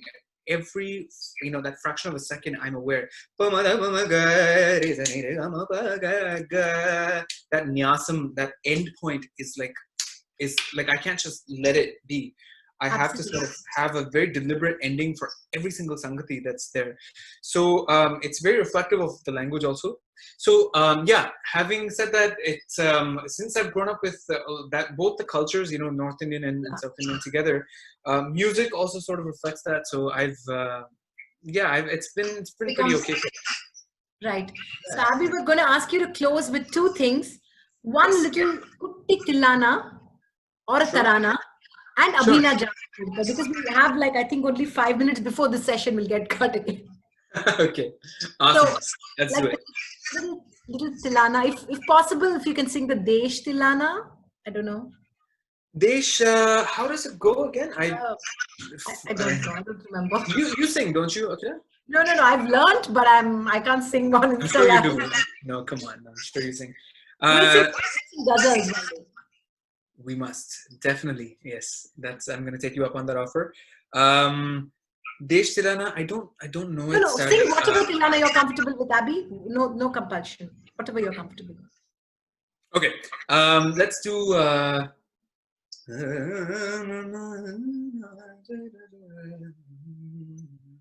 There's that Madhuvanti Tilana. There's also Pattam Subramanian. Okay, you choose. I can do either Madhuvanti or I can do Kamas. That one. Madhuvanti, of course. Madhuvanti. Okay. Cool. Perfect. Awesome. Oh, and you asked for a tarana as well, right? So I'll do a tarana right after that. Yeah. In Madhuvanti. Takadim tadim jam tanam tadom tadim nadirtani tom dadani. Takadim tadim jam tanam tadom tadim nadirtani tom dadani tadaradani tom taratani dom dim dom dim jam dim takadim tadim jam tanam tadom tadim. A tarana in this Udare tani tanadim dim dim Udare tani tanadim Tadare tani tani tananana tananana Udare tani tanadim dim dim Udare tani Udare tani tanadim tanadim tanadim. That's a tarana by the great composer and singer Prabhat. Wow, what a singer! Yeah, beautiful. And what a beautiful composer, right? Yeah. Yeah, she's lovely. Abhi Na Jao Chodkar, Abhi. Abhi Na Jao Chodkar. But before that, I want to really acknowledge the generosity with which you've shared these 2 hours, shared your music. So much generosity in this sharing, and I truly appreciate it. And I'm sure everybody who's watching here will agree with me. Thank you so much for sharing your story and your music. So, I mean, it's not easy to spend like 2 hours doing this. I truly appreciate this on behalf of Aalaap and on behalf of all the viewers who tuned in today. Thank you so much, and I wish you all the best. And I'm sure you're going to go like places. So we're really going to be like, Thank you so much, Akhila. I think it was such a phenomenal session, and I think we got introduced to each other quite recently, but I've been following you and Aalaap for, as I said, for quite some time now, and such phenomenal work you guys do in terms of promoting the arts and also giving a sort of a new dimension to make art cool, which is sort of the I'd really like to, and I think that's how we resonate so well, because it's not just the kacheri within the closed like the auditorium format, and it's more sessions like these, and you mix it up with Bollywood and all that stuff. I think it's a beautiful way to promote the art. So you're a true inspiration, Akhila, and I think I'm happy, and I was wonderful sharing my thoughts with you. Thank you so much. Absolutely. So Abhi Na Jao Chodkar.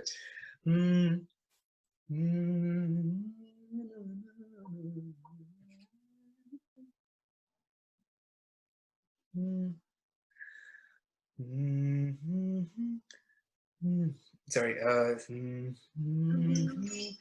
अभी न जाओ छोड़कर कि दिल अभी भरा नहीं, अभी ना जाओ छोड़कर कि दिल अभी भरा नहीं, अभी अभी तो आए हो, अभी अभी तो अभी अभी तो आए हो, बहार बन के छाए हो, हवा जरा महक तो ले, नजर जरा बहक तो ले, ये शाम ढल तो ले जरा, ये शाम ढल तो ले जरा, ये दिल संभल तो ले जरा, मैं थोड़ी देर जी तो लूं, नशे के घूंट पी तो लूं, अभी तो कुछ कहा नहीं, अभी तो कुछ सुना नहीं, अभी ना जाओ छोड़कर कि दिल भी भरा नहीं. Absolutely. Dil abhi bhara nahi. But we've strained your voice too much. So no, please, not at all. So sweet. Thank you. And Abhi, please remember, the next time you come to Chennai, I know some really fantastic places to eat which don't serve South Indian food. We'll take you to some really nice places, and you won't be saying that Little Italy is the coolest place in Chennai. You know what? Let's hope so.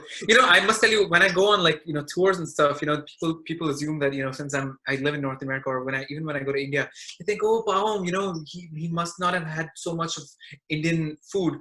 So let me give him they'll have a whole feast of rasam and papadam and togayal, all these other incredible things, and it's so sweet.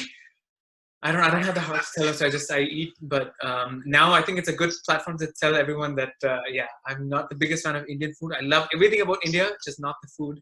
So, sure. Yes. Thank you so much, Abhi. Have a great day, and for everybody who tuned in India, from India, thank you so much. Have a great night.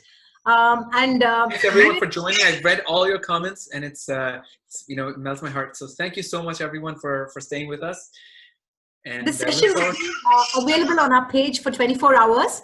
We also have a recording of this, so it will be up on our YouTube page as well. So those who missed the session can also watch it there. Thank you so much. Bye, Abhi. And a big shout out to my team, Aalaap, as well, Subiksha and Suprita, who helped put this together. Absolutely, yeah. Subiksha. Thank you. Yeah. Thanks, guys. Take care. See you all soon. Bye-bye. Bye.